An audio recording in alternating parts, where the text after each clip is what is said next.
Dave, I got a chance to talk a little story the other day about what's going on in Indiana about the road funding bill, but there's so much more to talk about with our next guest. They've had their victories, they've had their defeats. The struggle continues for our friend Gary Langston, who is the president and CEO over at the Indiana Motor Truck Association. You want to tell him good morning? Well, yes, before I say good morning to Gary, though, I just want to say kudos on keeping the old school name instead of the Indiana Trucking Association, the Indiana Motor Truck Association. I love that. Hey, Gary, good morning. Good morning, sir. How are you? Fantastic, man. It's great to have you join us here. Well, we sure appreciate being a part of your show today. Thank you very much. Well, you got a lot to bring to the show today, too. I don't even know where to start, but I guess maybe, why don't we start with towing? Because towing is like parking. It's one of those things that just Can we just get this fixed, please? Yeah, exactly. How long is it going to take, and what is it going to take? And then what do you get when you finally think you got something? And to me, it's just a little confusing as to how this all washed out in terms of what the end result of it once the smoke cleared. So I thought maybe you might add a little clarity, because it was my understanding that of all of the states in the union, the most egregious predatory towing concerns are in your state, Indiana. Well, that's as a result of the ATRI report, American Transportation Research Institute. Yeah. In November 2023, they did indicate that Indiana was the number one state in the entire nation where a driver or a company would fall subject to, or victim, I guess I should say, to predatory towing. So I have to say I was somewhat surprised about that. I hadn't received that many complaints from drivers. I had received a few, but not enough to make me think it would be number one. And so after we checked it out, we did find that there were a lot more occurrences than were being reported, because for the most part, I think those victims didn't feel they had any recourse. That was what I was thinking. Yeah. It's why bother? Yeah. So we went to work on that, and we worked probably 6 or 8 months in preparation for trying to pass some legislation.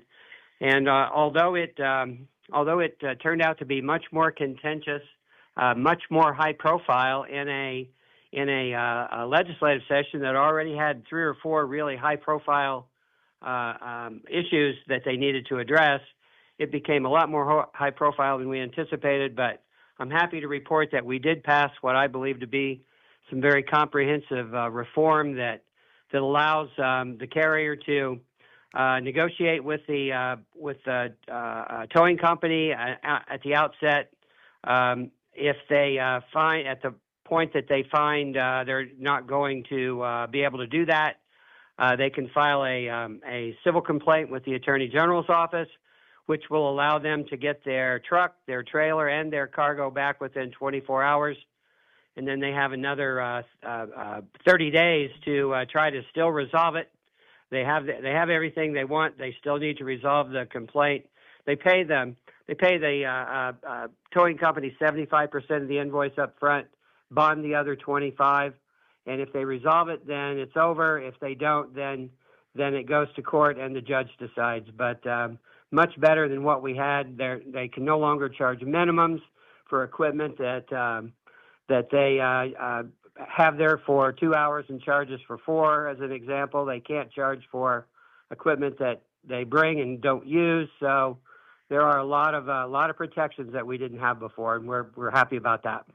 I'm going to actually, I realized something in terms of how contentious she said it gets, and here's what happens. The problem is when an extortion racket, and by the way, I'm making that comparison, when an extortion racket runs a neighborhood with little opposition, they're doing it because of learned helplessness. Nobody complains because nobody thinks anything will be done. So the people who are doing it to people have this expectation they're entitled to it. So this has been going on for a while, and when you guys decided to fight it, the people who sounded like they were invested in the old way went, wait a minute, it's always been this way. Did you run into that argument at all, the sense of the people who were opposed to this going like, wait a minute, it's always been this way? This hasn't, nobody complained until now. And so it sets up the idea about why stuff like ATRI is so important, right? The data is so important. You can point to it and say, wait a minute, that might have been the way things have always been done, but it doesn't make it right. Am I making sense, Gary? That completely makes sense, and you're exactly right there. They were almost, aghast at, oh my gosh, I can't believe you're challenging this system that has worked so well For our for us profits. Yeah, exactly. for so long. But I could talk an entire show and more about the value that ATRI brings to us and to our industry. I wore that report out. I distributed that report to legislators, to the towing people, to the bankers, to everybody that was focused on this, and that was very helpful. But yes, it was very contentious. There were, not only from the surprisingly, not only from the towing association, but there were a number of legislators that I was so surprised to find that they were in opposition to it, and repeatedly asking why, and they had no good reasons other than they didn't think it was good policy. So, but fortunately, we were able to prevail. Gary, you are very, very, very politic in that explanation. Well done, sir. Well done. I now know why you are the head of this organization. Well said, by the way. Well said. Just it's bad policy, Gary. That's all we can say. It's bad policy. It's bad policy. It's bad for re-election. Oh, I'm sorry. I said that, not Gary. Let's pivot here, though, because there's so much on the table to talk about. You guys took a crack, like our friends did down in Texas, at tort reform language. You didn't quite get where you wanted to be, but you'll take another run at it again? Yeah, they're the tort reform. I would like to think that in a Republican supermajority state that tort reform should, to me, be a slam dunk. But unfortunately, it hasn't been as smooth as we had hoped. Although we have had some good successes. We were able to pass the seatbelt admissibility language last year, which had taken a while, but we were happy about. But our judiciary, both in the House and Senate, they're just not as focused on tort reform as we'd like for them to be. We have a lot of trial lawyers on both of those committees, and so it just it's harder to get done than we hoped. But yes, we did try to pass the bifurcated trial process, and we also had a bill that would have addressed non-economic damage caps. Those were not successful, but we have such a good alliance put together now, and a lot more focus. I'm very happy to say that Governor Braun has committed to supporting this. I pointed out to him that the states that had been successful, like Georgia, in this last session, had happened because the governor was so focused and so committed to being helpful. So he's on board with us, and we expect some much better results for 26. One of the other things, too, that is on the agenda here is the road funding bill, HEA 1461, and every state has their own alphabet. Which I didn't too. start at. I swore I wouldn't start at it, so we had to actually hold off on it. But go ahead, Dave. Finish it. Well, you want to go somewhere else? No. That's what I'm saying. We held off on that. I've been talking about what was going on, that whole battle over how they're going to fund the roads there, because they've been given permission, and you guys don't want them to do what they're talking about doing, right, Gary? That is correct. I think you're well aware of the relationship between trucking and the tolling proposals throughout history. We've been very cautious about that. We don't think that's we understand that the fuel tax may not be as much support as it has been in the past for the obvious reasons, increased MPG, and they also in Indiana they like to use. Well, they're electric vehicles, they're hybrid vehicles, so they gave a lot of reasons for why tolling needed to be the right thing. We don't agree with that.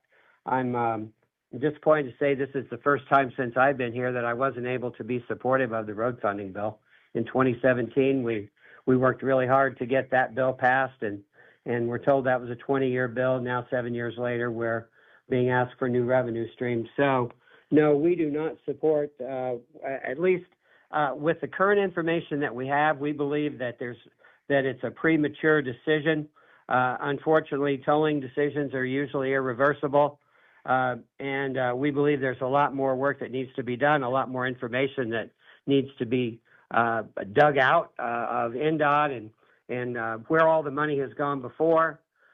We just think there's a lot more that needs to be done before this becomes a final decision.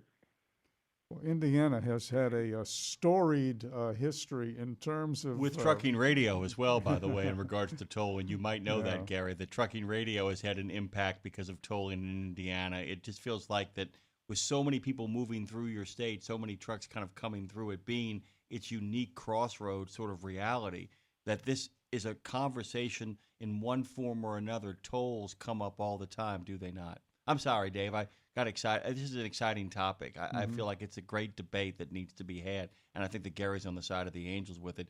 Can you talk a little bit about there's always this return to tolling, is there not? Well, it seems to be that always. Over the last 2 years, the NDOT they assembled a group and they did a study to determine the best ways to fund the roads going forward, and it resulted in a list of 15 different possible ways to fund the roads. And unfortunately, the only one that was even considered or talked about as a result of that study was tolling. And tolling did not bubble to the top as far as the best alternative, but it's the only one that's been considered. So it's very frustrating. As you said, we've had a storied past. We have the Indiana Toll Road that we have struggled with. In 2017, they reopened the lease and raised tolls on trucks 35%, only on trucks, out of nowhere without any notice. We've had a very difficult time with the tolling technology that's present over the Ohio River between Jeffersonville, Indiana, and Louisville. There was just a report that came out this last couple days that talks about that they're going to need to use $3 million worth of tolling money just to try to square up RiverLink, because now the wait time when you call for customer service is 2 hours. So it's just we haven't had a good history with that.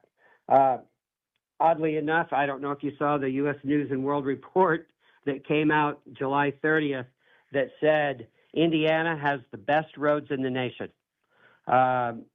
You might know how I feel about that. I can't think of one truck driver that I've ever talked with that says, gosh, Indiana has really good roads. How do you guys do that? I'm going to call you next week and just ask that question, just so I can be the first person ever to do it. So I'll have at least one, I suppose. Exactly. But it's just, there just seem to be a lot of conflicting messages out there that just don't seem to square up. But I just think we need more conversation and more consideration. And, quite frankly, maybe they do need to toll in some places, but when you figure that trucks are the only vehicles on the road that pay for every mile that they drive already through IFTA and through IRP, and no one ever talks about that. They always just talk about how trucks use the roads and wear them out. But we're already, I believe, paying our fair share, and it's just very, very frustrating when a new toll goes in and trucks are paying 5 times what a car pays. Yeah, and the truck isn't taking kids to the softball tournament on the weekend. You know what I mean? In other words, the trucks are bringing the balls and the bats to the softball tournament. They are serving the communities that are blaming them for ruining the roads. So you don't live here. You can't come in here and ruin our streets, so you're going to pay for that. It's just a circle of confusion and consternation, It is very frustrating. But like I said, it's not going away, and neither are we. We're going to be here to the end, whatever that is. By the way, Gary Langston has joined us. I want you guys to go to intrucking.org. You can also find them on Facebook at IMTA1934, IMTA1934, and at LinkedIn, you can find them over there as well under the Indiana Motor Truck Association. It's great to have you this morning. Before we let you get out of here, can we talk a little bit about the press conference with Secretary Wright and Administrator Zelden?